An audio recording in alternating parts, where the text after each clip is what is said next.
بسم اللہ الرحمن الرحیم۔ عیسیٰ غوجی کا دوسرا باب ہے تصدیقات، سبق نمبر 6 میں خوش آمدید۔ آج کے سبق کے اندر ہم جو قضیہ کی اقسام ہم نے پڑھ لی ہیں اسی سے متعلقہ عبارت کو حل کریں گے۔ عبارت دیکھ لیں، القضیۃ اما موجبۃ کقولنا زید کاتب و اما سالبۃ کقولنا زید لیس بکاتب وکل واحد منہما اما مخصوصۃ کما ذکرنا و اما کلیۃ مصورۃ کقولنا کل انسان کاتب ولا شیء من الانسان بکاتب وَإِمَّا جُزِيَّةٌ مُصَوَّرَةٌ كَقَوْلِنَا بَعْضُ الْإِنسَانِ كَاتِبٌ وَإِمَّا مُهْمَلَةٌ كَقَوْلِنَا الْإِنسَانُ كَاتِبٌ وَالْمُتَّصِلَةُ إِمَّا لُزُومِيَّةٌ كَقَوْلِنَا إِنْ كَانَتِ الشَّمْسُ طَالِعَةٌ فَالنَّهَارُ مَوْجُودٌ وَإِمَّا اتِّفَاقِيَّةٌ كَقَوْلِنَا إِنْ كَانَ الْإِنسَانُ نَاطِقٌ فَالْحِمَارُ نَاهِقٌ۔ عبارت ہوگی ہے، ترجمہ دیکھ لیں پھر تشریح کرتے ہیں۔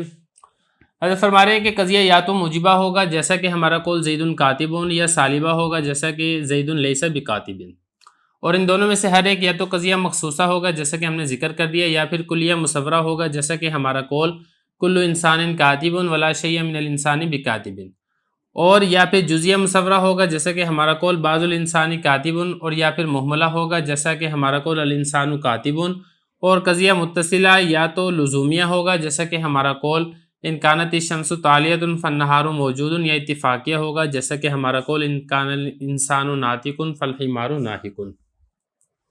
عبارت اور ترجمہ ہو چکا ہے، چلتے ہیں اس کی تشریح کی طرف۔ تشریح میں آپ کو تقریباً بتا چکا ہوں، کتاب کی عبارت تھوڑی سی دیکھ لیں۔ حضرت فرما رہے ہیں کہ قضیہ یا تو موجبہ ہوگا، قضیہ سے مراد یہاں پہ قضیہ حملیہ ہے، اس کی ایک قسم ہے موجبہ، یعنی اس میں اگر نسبت کا حکم لگایا گیا ہے تو اس کو موجبہ کہا جائے گا، جیسا کہ زید کاتب۔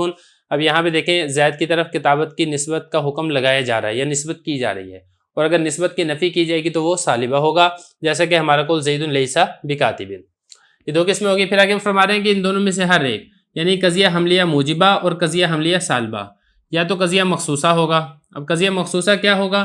یعنی جس کا جو موضوع ہے وہ کوئی مخصوص فرد ہوگا، جزئی ہوگی، جیسا کہ ہم نے ابھی ذکر کر دیا زید کاتب زید لیس بکاتب۔ ان دونوں میں آپ دیکھیں گے جس کا جو موضوع ہے وہ ایک مخصوص فرد ہے جس کے اوپر حکم لگایا جا رہا ہے یا حکم کی نفی کی جا رہی ہے، تو اس لیے اس قسم کے قضیے کو کہا جائے گا قضیہ مخصوصہ۔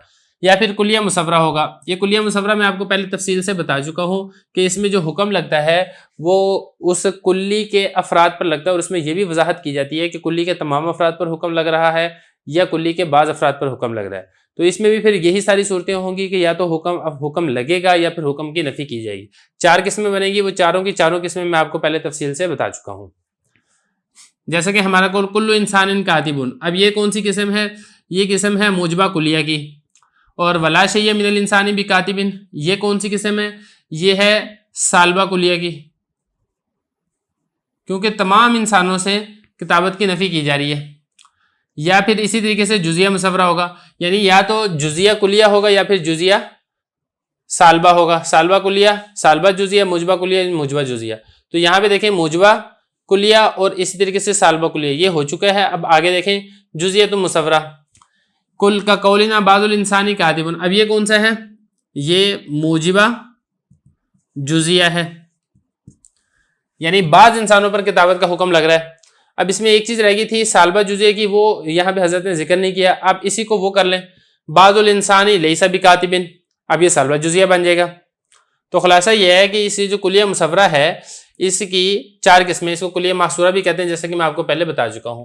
یا پھر یہ کیا ہوگا؟ قضیہ مہملہ ہوگا۔ ایک قسم جو ہے اس سے پہلے والی قسم وہ یہاں پہ ذکر نہیں کی، لیکن وہ میں آپ کو گزشتہ سبق کے اندر تفصیل سے بتا چکا ہوں، مثال بھی میں نے آپ کو دے چکا ہوں۔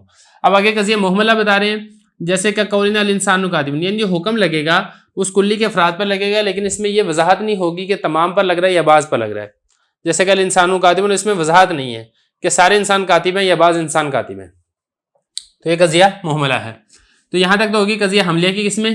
اب اس کے بعد آگے قضیہ شرطیہ کی قسمیں بتا رہے ہیں کہ جو شرطیہ متصلہ ہے، یعنی اس میں جو 2 قضیے ہوں گے، 2 جملے ہوں گے، وہ آپس میں ملے ہوئے ہوں گے، یا تو ان کا جو اتصال ہے وہ لزومی ہوگا، لازمی طور پر متصل ہوں گے، جیسا کہ ان کانت الشمس طالیۃ فالنہار موجود، یہ طالیۃ تک ایک جملہ ہے اور نہار موجود یہ دوسرا جملہ، دوسرا قضیہ ہے۔ اب یہاں پہ دیکھیں ان دونوں کے درمیان جو اتصال ہے وہ لزومی ہے، اگر سورج نکلا ہوگا تو لازمی بات ہے دن بھی موجود ہوگا، اور یا پھر جو اتصال ہے وہ ایک اتفاقی اتصال ہوگا، لیکن ان کے درمیان التزام کا، لزوم کا تعلق نہیں ہوگا، جیسا کہ ہمارا قول ان کان الانسان ناطق فالحمار ناہق، تو اگر انسان بولنے والا ہے تو حمار ناہق ہے، تو اب ان کے درمیان کوئی اتصال تو ہے لیکن لزومی نہیں ہے کہ انسان کے ناطق ہونے کی وجہ سے حمار ناہق نہیں ہے، بلکہ اتفاقیہ طور پہ یہ دونوں جمع ہو گئے ہیں۔